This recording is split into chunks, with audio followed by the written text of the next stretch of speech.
Hello, everyone, and a very warm welcome. My name is Faizan Khan, and I'm a deep tech consultant here at Network Science. To everyone who's just joined in, a very warm welcome to the Deep Tech Innovation Alley 2023. Over the past couple of days, you might have seen a lot of great insights and heard a lot of great words from some great entrepreneurs and seasoned professionals. You might have also seen some really great solutions being presented in the world of deep tech. In this session, we would like to dive into an emotion AI. Emotion AI might help change brands the way they perceive how consumers interact with this, they interact with digitally. Our next speaker is a great orator and a serial entrepreneur. She also loves to mentor women entrepreneurs to build better businesses. She has worked with and co-founded Obino, a health tech startup, from which she took a successful exit back in 2017. Since then, she has founded the LightBulb, a full-stack emotion AI platform. So please give a warm welcome to Ms. Ritu Soni Srivastava. Thank you so much, Faizan. It's such a pleasure to be here. Thank you so much to DTIA for having me on this absolutely wonderful webinar. Pleasure's all mine, Ritu. Please go ahead. Excellent. Thank you so much, everybody, for everybody who's just tuned in. Before I start sharing my slides, let me just give you a small perspective about our topic, Emotion AI, and Now You See Me. With tech today, consumer brands are able to get closer to and see their customers in much more detail than they ever could before. Today, with the way the world is getting bigger and smaller all at the same time, a lot of the contact that we make with our customers is through digital interactions. It could be a live interaction like the one that I'm having right now, where there are two humans on various ends of the screen, or it could be an asynchronous interaction, say consuming content on YouTube. In each of these digital interaction scenarios, a human being is consistently giving off cues as to how he or she likes the experience. Am I engaged? Am I distracted? Am I bored? Am I entertained by what you're showing me? Am I frustrated by your user experience? There's a lot of emotions that every human being is signaling, both through visual, gestures, and auditory means 24/7 when they're engaging with your brand. But as a business, are you listening? And that really is what Emotion AI is all about. We bridge the gap between the consumer's emotion and the business's ability to listen and put that information together. On that note, let me share my screen and tell you a little bit more about how we do Emotion AI at the LightBulb.ai. When you talk about Emotion AI, the first thing that really comes to mind is how do you deliver emotion AI to a particular vertical or a business? For us, we are a full stack emotion AI platform that builds vertical solutions. And I'm here today to tell you about our solution for consumer brands, which is Insights Pro. We are essentially a SaaS model to help consumer brands test and understand consumer insights about their product, about their user experiences, about any collaterals, ads, creatives that they put out into the public space. So what does that really mean? Let me talk to you through a few use cases. What if today, with reference to your consumers, you could hear unstated respondents? When you talk to respondents, converse with them, hear their speak, they often don't say what's on their minds. India, for instance, is a very culturally inhibited country, and we always say the nicer thing. But minute expressions, small changes in the way your brow furrows, in the way your nose crinkles, or the way your lips press together actually give away preferences. And emotion AI or computer vision is always watching and never misses a nuance. What if today you could see contradictions? I may sound very happy, I may be delighted to be here, but I may be dying inside. But very often people say different things with their words and different things with their expressions. We have the ability with Emotion AI to identify contradiction alerts, where we can help consumer brands and their research probe deeper to see why somebody is conflicted, why they're sounding positive, but really have a negative outlook. And ultimately, we can help consumer brands understand emotions. Any purchase decision, as most marketers know, is an emotional decision and not a rational one. And You can talk to consumers all day. They can give you logical reasons about why the product is great and they will buy it. But when the actual purchase decision happens, it happens from a place of emotion. And that is why it is critical today for brands to listen to consumers, understand the emotion prompting a decision, whether it's a discovery decision, awareness decision, consideration decision, or ultimately a purchase decision, and then mold their products accordingly. So net emotion AI gives consumer brands and their researchers superpowers. It gives you super hearing, that you can hear responses that people are not actually telling you. It gives you super intuition to help you catch the contradictions which you would not have noticed otherwise. And it gives you super X-ray vision to see true emotions as they are occurring. Let's move on now to a couple of particular use cases. Some of these are internal case studies, some of these are actual consumer profiles, and they've all been masked. So, for instance, what if an international entertainment brand could actually evaluate the impact of different trailers on their consumers? What if it could see which dialogue evoked a lot of laughter or emotion? What if it could see when different characters come on screen together, what is the resultant emotion? Because in a trailer or a promo, what you really want to do is you want to highlight the top moments which will capture people's attention and bring them to watch the movie or the episode or the web series. But how do you figure those moments out? With emotion AI, you're able to do creative testing. You're able to map emotion for every single second that a person is viewing the trailer. You can compare different promotions, different trailers, different ad clips. And then you can even see that when different combinations of characters come together, what is the resultant emotion or engagement level that happens? You can also do user experience testing. An international lifestyle brand, for instance, can understand the user experience on its website or mobile application. It can see what is the path to purchase that most respondents follow. Is the search bar easy to discover? Are products organized the way I understand them? What information am I seeking and looking for consistently on the product page? Where do I drop off? How do I stay? When do I add to cart? And what is the emotion that I'm experiencing throughout this journey?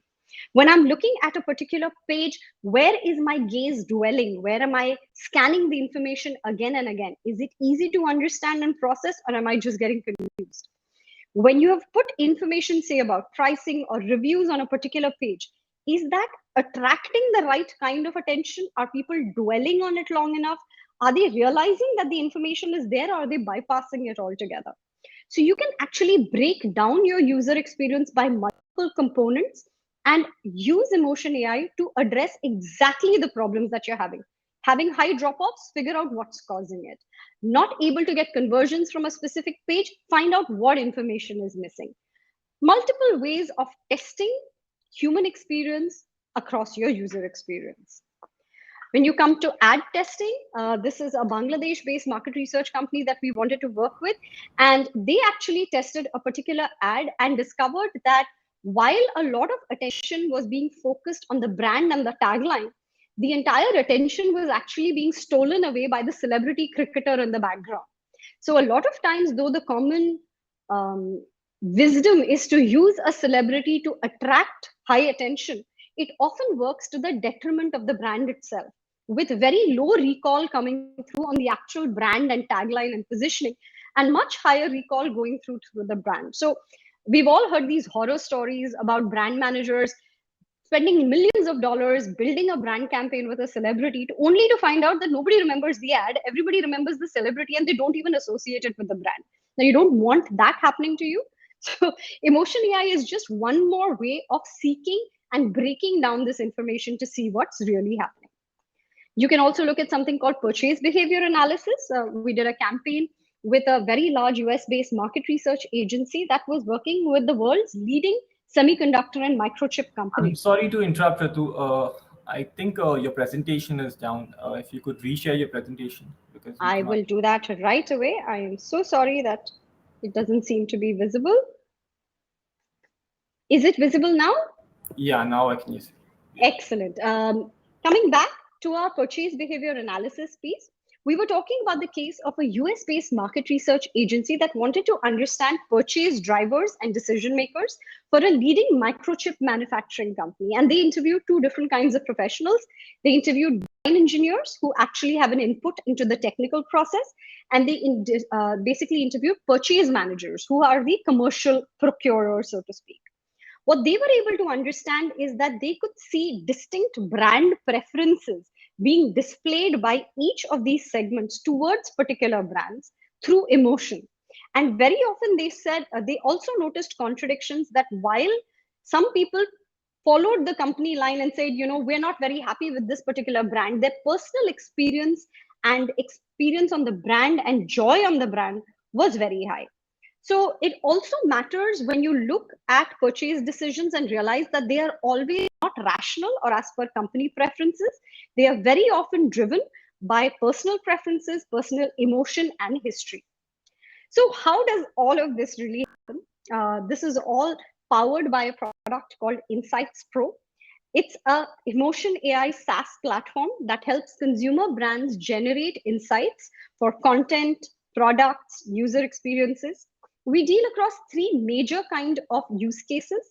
One is creative and media testing. This could be anything from an ad to an episode, to a web series, to a trailer, to a movie, to print creatives, to shelf design testing, to pack design testing. We also do UX and online shopper insights. So for all e-commerce platforms or digital first companies, testing their apps, prototypes, ad placements, product behavior, paths to purchase. That's the kind of work we do. And then, of course, there is the real human conversation, which happens through online focus groups, interviews, where you're essentially understanding behavior both in a single interview format or in a focus group discussion. We work across multiple organizations here in India and in the US. We're partnered with Nielsen, which is a leading market research company globally.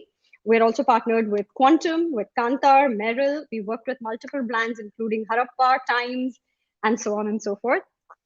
What is the construct? How does this entire piece really play out?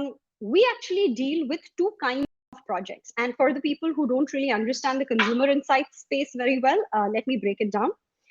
There are things called quantitative research projects, which are where there is no human researcher present, where there is only a human being reacting to a piece of content.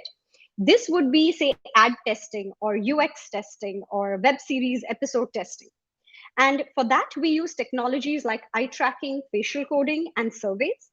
Whereas we have qualitative research. A qualitative research is where any human being is present as a researcher on the other side. So when you're trying to understand purchase preferences, when you're trying to understand brand preferences, you're trying to understand inhibitors to purchase, you're trying to understand why a brand makes it to a consideration set of a buyer or doesn't. Here we use tools like facial coding, transcription, text sentiment analysis, audio tonality analysis. So our platform essentially creates little technology packages of different kinds of technologies and uses them in different combinations for various kinds of research projects. The platform is been built in-house. We are a full stack emotion AI platform that takes in visual, speech, and audio inputs, and it pushes out facial coding, emotion, engagement, sentiment, meaning through various kinds of products. Now, this could be a standalone application. We also have SDKs and APIs available, and we also do custom model building projects for specific use cases. Of course, your data is something that every organization worries about, and we are here to assure you that your data is absolutely safe. Data privacy, consent are primary in businesses like ours because we are capturing PII or personally identifiable information at every stage. So we are SOC2 compliant, GDPR compliant, ISO compliant, and all of our data is hosted on cloud, encrypted with all the shamaz that is required. The technology has been built in-house with over 13 million faces being scanned across multiple geographies, genders, and ethnicities. We have 4 patents in the pipeline, all pertaining to different areas. And we've built all of our key functionalities, right from face detection to emotion recognition, to engagement mapping, to eye gaze tracking, to multilingual speech transcription, to text sentiment analysis, to fit in-house.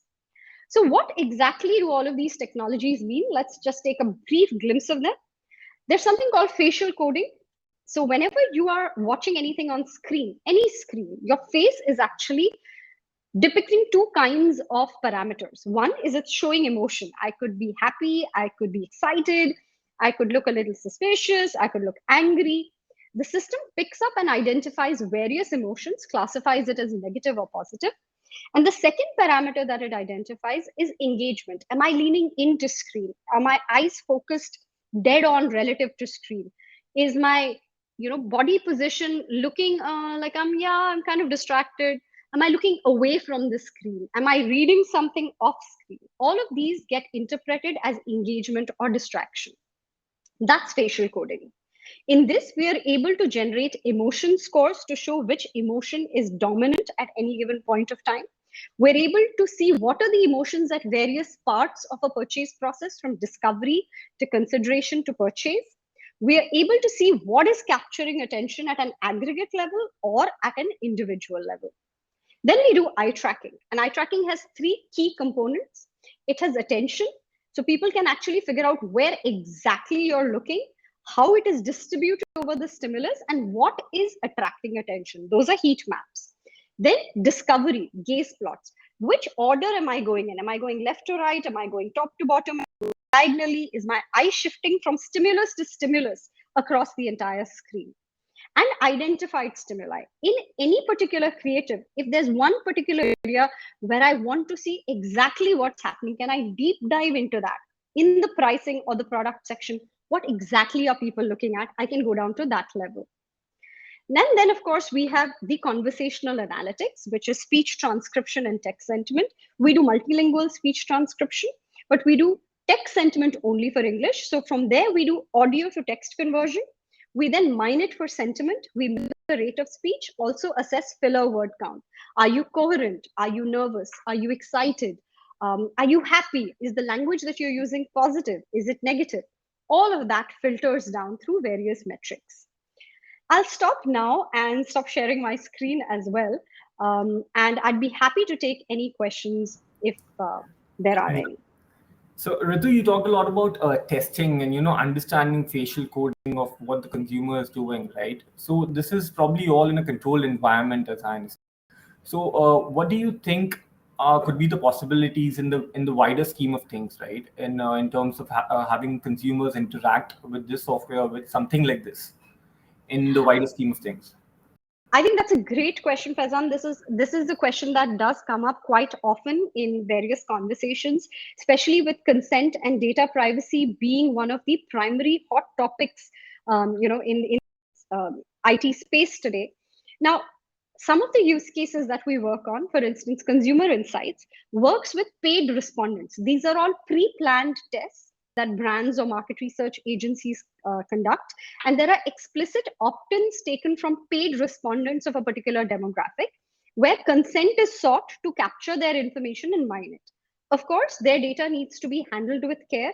It needs to be stored correctly and deleted in accordance with all the data privacy guidelines. But there is very clear explicit opt-in. The second use case that we deal with, we work on sales enablement, where we have a emotionally intelligent chat bot that joins every call. So for instance, if this was a video call, I would actually have a bot like a Fireflies or an Otter or a Fathom. But that bot would actually be emotionally intelligent, would be watching the call, listening to the call, and giving me feedback. And that, of course, comes with its own challenges of privacy and consent. And there we ensure that there is a clear announcement that, yes, a bot has joined the group. The bot is going to be doing the following things. And any participant is able to call out when they're not comfortable with it. So there's a whole lot of privacy and concern and regulation that this space attracts, which is very relevant, must be thought through carefully from an experience perspective.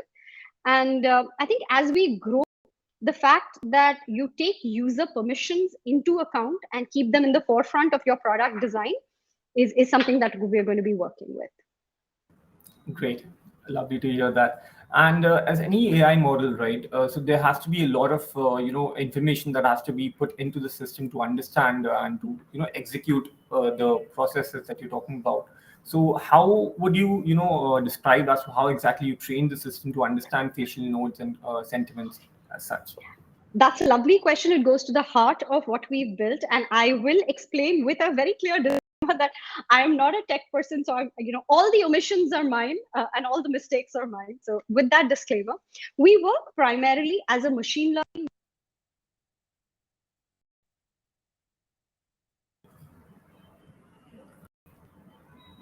Sorry, Ritu, I think we lost you. We lost your voice. We cannot hear you actually. Is it just me? You cannot? No, I still cannot hear you, Ritu.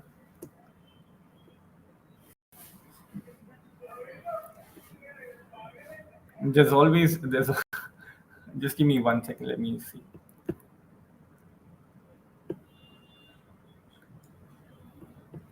Yeah. We'll try putting you off and then back on stage. Yeah.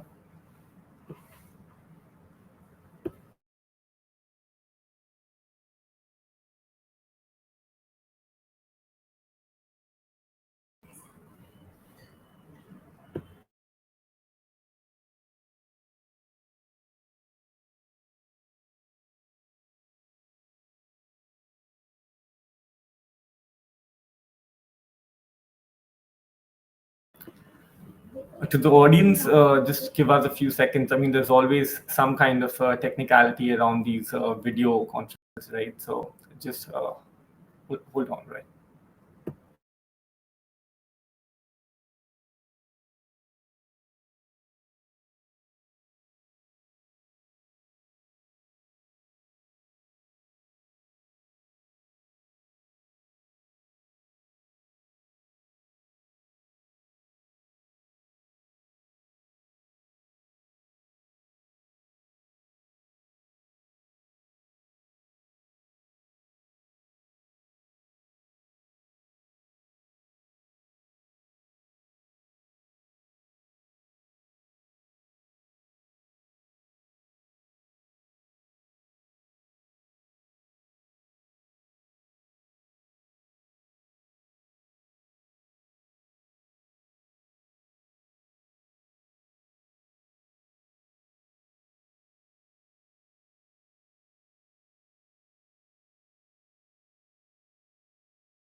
Apologies for the delay. I mean, till Ritu comes back on. I mean, as you've seen, Emotion AI can do a lot of wonderful things for brands to understand how consumers interact.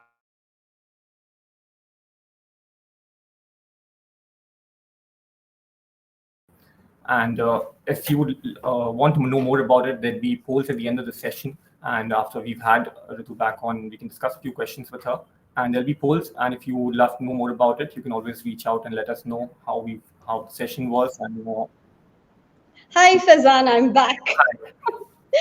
Technology struck again, but I'm so Yeah. happy to be back, and I'm cognizant we have just about 40 seconds.